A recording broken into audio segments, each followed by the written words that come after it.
왜 공급을 계속 때려박는가? 중공업 미분양이 계속해서 늘어나고 있는데 그렇게 많은 물량은 아닙니다. 미분양 주택은 적정 수준에서 조금씩 나오는 게 맞습니다. 미분양 될 만해서 돼야 됩니다. 그래야 시장이 좀 정상적으로 돌아가는 겁니다.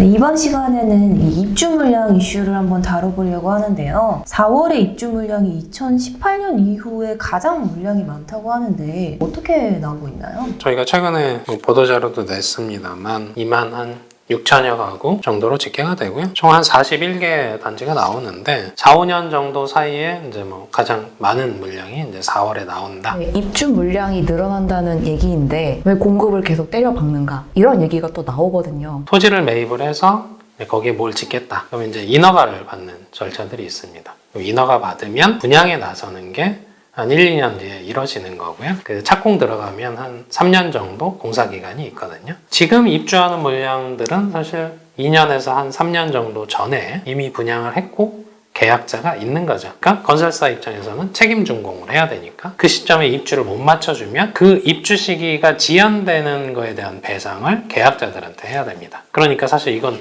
계절성도 없고요. 미분양이 많아지고 중공업 미분양이 많고 이런 거랑은 사실은 건설사 입장에서는 상관이 없다는 거죠. 그리고 대부분 2, 3년 전에는 시장이 좋았잖아요. 다만 거래가 잘 안 되니까 기존 집들을 매도하고 입주하시려던 분들은 좀 오도가도 못하게 되는 경우들이 좀 생기는 거죠. 그러면 이 많은 입주 물량이 보통 어디로 집중이 많이 됐나요? 보통 이제 인구가 지금 가장 많은 도시가 어딘지 아세요? 인가요? 서울이요? 아니요, 경기도입니다. 그치, 경기도 얘기만 크니까. 갑자기 제가 잘못 알고 있나 이런 생각이 들 정도로. 일단 서울에 빠져 있어서. 네. 서울이 원래 인구가 1000만 정도 됐다가 지금 한 970만 이렇게 해가지고 1000만 이하로 떨어져 있고요. 경기권이 한 1400만 정도가 돼 있습니다. 그러다 보니까 물량도 사실은 경기도가 항상 많아요. 분양도 많고 입주도 많습니다. 경기도 일대가 한 1000여 가구 정도 입주할 예정에 있고요. 최근에 이제 미분양이 급격하게 늘어났던 대구 지역에서도 입주 물량이 많습니다. 3,500여 가구, 대전이 한 1,700가구, 경북이 1,700가구, 경기도 일대에서 따로 또 세분화해서 보면 양주시 일대가 2,400여 가구, 화성시가 한 1,700가구 이렇게 입주할 예정이 있습니다. 이 중에서 이제 양주랑 화성시 같은 경우는 애초에 전세값이 좀 빠지고 있던 지역이었는데 여기서 이제 또 2,000가구 넘게 입주를 하다 보니까 이제 역전세 이슈가 좀 불거질 수 있다. 근데 요즘 보면은 입주 지연이 되는 단지들이 등장하고 있다고 하거든요. 이럴 때 입주 예정자가 알아야 할 게 있을까요?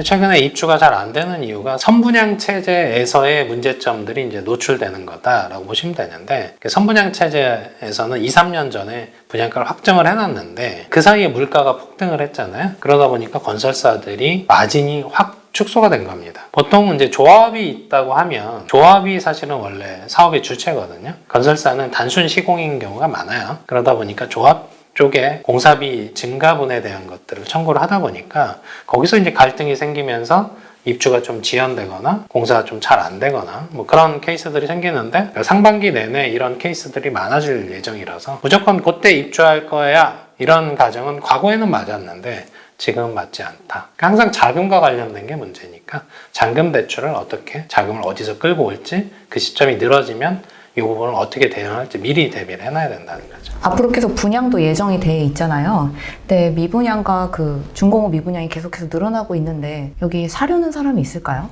지역별로 조금 다르죠. 미분양이 한 7만 5천 채, 그러니까 1월 기준으로 그 정도 나와 있는데 그 중에 이제 수도권 쪽이 한 12,000채고요. 나머지가 다 지방입니다. 그러다 보니까 지방 쪽에서는 사실은 미분양 플러스 중공업 미분양과 관련된 문제점들이 좀 심각하다. 그래서 이 부분들 해소하는데 상당한 시간이 필요할 것 같고요. 예를 들어서 대구 같은 지역에서는 내놓으면 내놓는 쪽쪽 미분양이다 보니까 사실은 당분간 이제 분양을 좀 하지 말자. 자정작용을 좀 하고 있는 상황이고요. 반면에 이제 서울 수도권 쪽에서는 미분양 물량이 한 12,000가구 있는데 그럼 서울 수도권 전체로 보면 이게 많은 물량이냐 하면 그렇게 많은 물량은 아닙니다. 둔촌주공 단군 이래 최대 규모다 했던 단지가 12,000세대 정도 되잖아요. 단지가 12,000세대였으니까 수도권 전체에서 12,000세대의 미분양은 그렇게 많은 물량은 아니다. 미분양과 관련된 문제점들은 경기 인천권역에서 좀 외곽지 중심으로 좀 발생은 하고 있습니다만 사실 핵심지 쪽에서는 여전히 미분양이 거의 없다.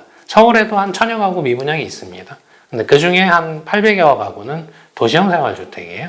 도시형 생활주택은 왜 미분양이야? 그러면 분양가 상한제 적용을 안 받았거든요. 그래서 고분양가 논란이 있다 보니까 또 소형 주택들이 많다 보니까 소비자가 좀 외면하는 경향들이 있는데, 일반적으로 우리가 시장을 볼 때 미분양 주택은 적정 수준에서 조금씩 나오는 게 맞습니다. 모든 주택이 다 좋은 게 아니잖아요. 분양가가 과하게 비싸거나 마을로 아파트거나 아까 설명드린 도시형 생활주택이거나 이렇게 선호도가 낮은 유형은 미분양 될 만해서 돼야 됩니다. 그래야 시장이 좀 정상적으로 돌아가는 겁니다. 2020년, 2021년 그 서울 쪽의 청약 경쟁률이 막 100대 1 막 이랬거든요. 그럼 그게 정상은 아니죠. 그런 시기는 지났고요. 지금 서울 쪽에 2023년 1월에서 3월 사이에 평균 경쟁률이 한 57대 1 정도 됩니다. 여전히 낮지 않고요. 서울 수도권 중심으로는 여전히 수요자가 좀 들어오는 편이다. 제가 오늘 기사를 보니까 원희룡 국토부 장관이 미분양 물량을 10만까지 고려하고 있다 이렇게 얘기를 하셨거든요. 10만이면은 되게 위험한 거 아닌가요?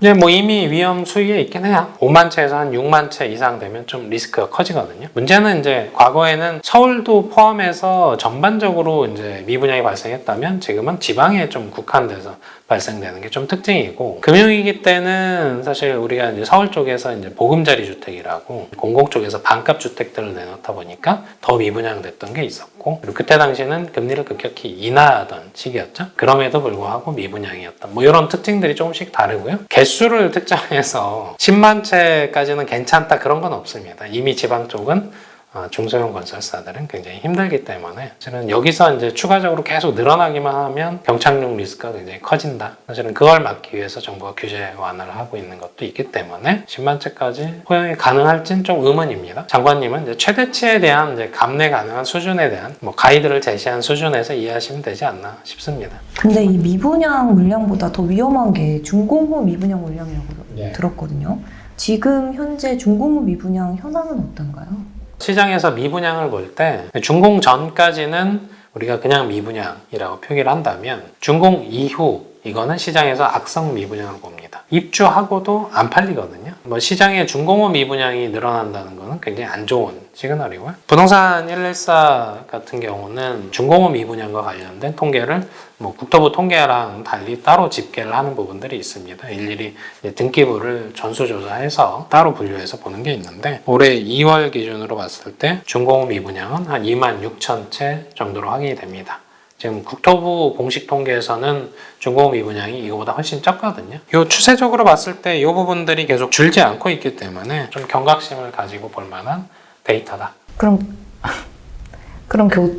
잠깐만요. 왜? 나만 보면 무서워 그렇게. 그럼 국토교통부에서는 어떻게 조사를 하고 있나요? 건설사에서 우리 미분양 몇 개 났어. 준공후 미분양은 몇 개야. 지자체에다 신고를 합니다. 그럼 지자체가 이걸 취합을 합니다. 취합을 해서 국토부에 전달을 합니다. 그럼 국토부가 이제 17개 시도에서 모인 그 데이터를 다 모아서 공급량 통계에 담아서 발표를 하는 겁니다. 이런 시스템상에서의 문제점은 뭐냐면 건설사들이 숨기는 경우가 있어요. 그럼 이거를 강제할 방법이 없습니다. 그러다 보니까 실제 그 시장에서 발표되는 국토교통부의 미분양 수치보다는 시장에서는 더 많을 수 있다 정도에서 해석을 하시고 그 데이터를 보실 필요가 있습니다. 부동산 R114에서는 그럼 신고 안 된 것까지 다 파헤치는 건가요? 저희는 이제 공공기관이 아니니까 지자체처럼 이렇게 받을 수 있는 게 아니고요. 모든 그 주택들이 이제 입주를 하게 되면 등기부 등본이 생기잖아요. 소유권이 넘어가고 이런 것들을 우리가 등기부로 확인할 수 있는데, 그게 이제 건설사가 최초에 분양할 때 분양을 못한 것들은 그럼 건설사 명의로 그대로 남게 되거든요. 발라내고 보면 사실은 준공후 미분양에 대한 걸 어느 정도 우리가 파악을 할 수 있게 되는 거죠. 그래서 등기부로 파악을 하니까 뭐 거짓 신고되고 뭐 그럴 가능성은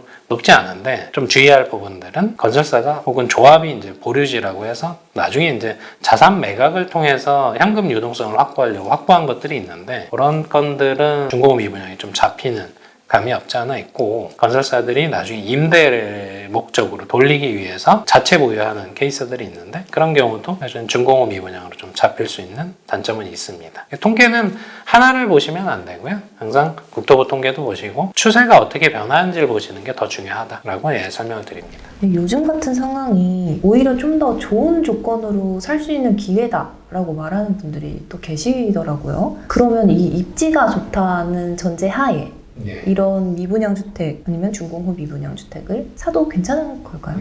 케바케라고 하죠. 케이스 바이 케이스인데 최초 분양가가 가장 중요해요. 강남에서 분양을 해도 주변 시세가 뭐 1억인데 분양가가 평당 2억이라고 생각하시면 안 사잖아요. 그래서 최초 분양가가 적정하게 책정된 단지고 말씀하신 대로 입지 여건들이 비슷하다라고 하면 거기에 여러 가지 상품을 껴준다고 하면 나름의 기회가 될 수 있죠. 근데 그것조차도 미분양이 적은 지역에서는 그 관점이 유효해요. 대구처럼 미분양이 굉장히 폭증한 지역들 있잖아요. 10,000가구 이상.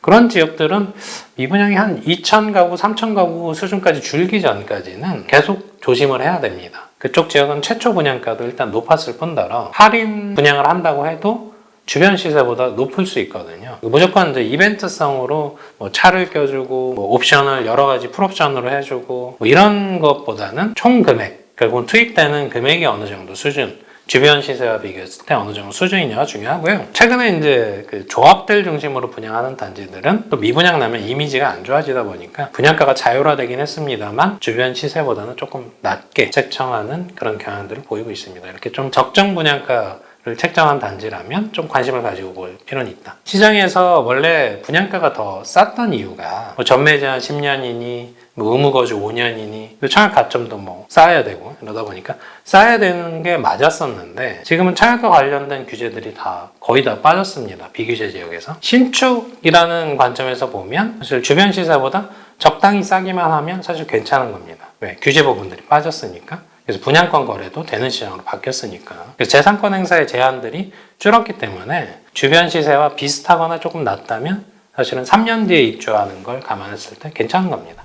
네, 그러면 앞으로 분양 예정된 단지 중에 혹시 주목해야 할 단지 있을까요? 최근에 분양하는 단지들 중에서 미분양이 왕왕 일어나기 때문에 되도록이면 정비사업 쪽에서 나오는 분양 단지들에 주목하시는 게 좋습니다. 왜 그러냐면 조합원분이 사실은 빠지고 나머지를 분양하는 형태이기 때문에 사실은 일반 분양분이 생각보다 많지 않습니다. 3,000세대 하면 조합원분이 절반 이상 빠집니다. 미분양이 크게 날 가능성은 높지 않다. 그리고 재개발 재건축을 했다는 것 자체가 기반 시설이 양호하다라는 전제가 깔립니다. 그래서 재개발 재건축 쪽에서의 분양 사업지 중심으로 보실 필요가 있는데 그게 이제 서울 쪽에서는 지금 동대문구 쪽에서 8,000여 가구 어떻게 보면 비규제 지역이 되면서 추첨제 물량으로 운에 의한 당첨이 가능하니까 적정 분양가를 확인을 하신다면 청약을 해볼 만하다.